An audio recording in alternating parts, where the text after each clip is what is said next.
नमस्कार मित्रांनो, माझ्या चॅनलमध्ये तुमचं स्वागत आहे। तर तुम्ही पण घरी बसून बोर झाला असाल किंवा तुम्हाला कुठेतरी बाहेर फिरायला जायची इच्छा होत असेल तर हा व्हिडिओ तुमच्यासाठीच आहे। तर हे ठिकाण महाराष्ट्रातील दोन प्रदेश मराठवाडा आणि विदर्भ यांना विभागणारा पैनगंगा नदीवर नैसर्गिकरित्या तयार झालेला हा सहस्त्रकुंड धबधबा आज मी येथे आलेली आहे। तर इथे एक महादेवाचे देऊळ आहे।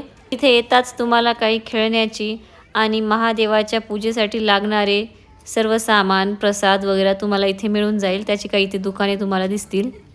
तर इथे जाण्यासाठी गुगल मॅपची लिंक मी खाली डिस्क्रिप्शन बॉक्समध्ये दिलेली आहे, तुम्ही चेक करू शकता। आणि सोबतच इथे असलेल्या महादेवाचे पण आपण दर्शन घेऊयात। तर चला आपण पहिले महादेवाचे दर्शन घेऊयात।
तर महादेवाचे छान दर्शन झाल्यानंतर आपण हा सहस्त्रकुंड धबधबा पाहूयात।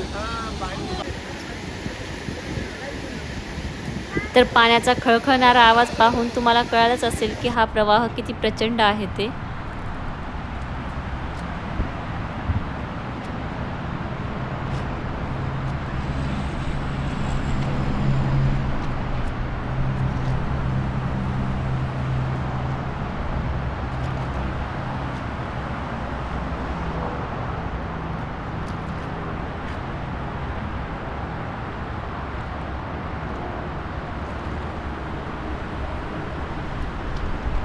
तर हा धबधबा 30 ते 40 फूट अंदाजे खाली जमिनीवर कोसळतो आणि इथे एका मोठ्या खडकामुळे नदीचा प्रवाह विभागला आहे आणि त्यामुळे पाणी खाली कोसळताना दोन वेगवेगळ्या धारा पडतात। जर तुम्हाला निसर्गरम्य ठिकाणी जायची इच्छा होत असेल तर हे एक नंबर लोकेशन आहे।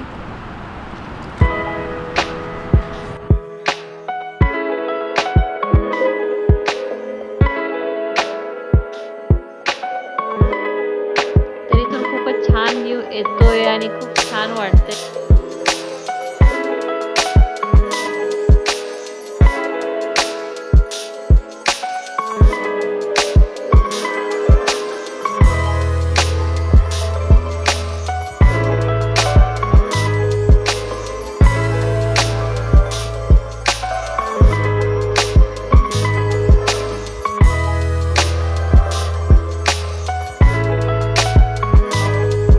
तर इथे एक वॉच टॉवर व्ह्यू आहे, तर वर जाऊन आपण कसा व्ह्यू येतो ते पाहू।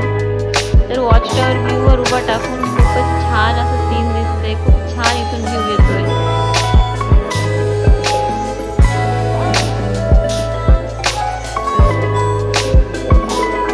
तर तुम्ही इथे नक्की जा आणि नक्की या पर्यटन स्थळाला भेट द्या। तर इथे आम्ही खूप एन्जॉय केला, खूप आम्हाला छान वाटलं। तर यापूर्वी तुम्ही माझ्या चॅनलला सबस्क्राईब केलं नसेल तर नक्की सबस्क्राईब करा, लाईक करा, शेअर करा आणि कमेंट बॉक्समध्ये तुम्हाला माझे व्हिडिओ कसे वाटतात ते नक्की सांगा। तर भेटूया आपण नेक्स्ट व्हिडिओमध्ये, तोपर्यंत बाय बाय।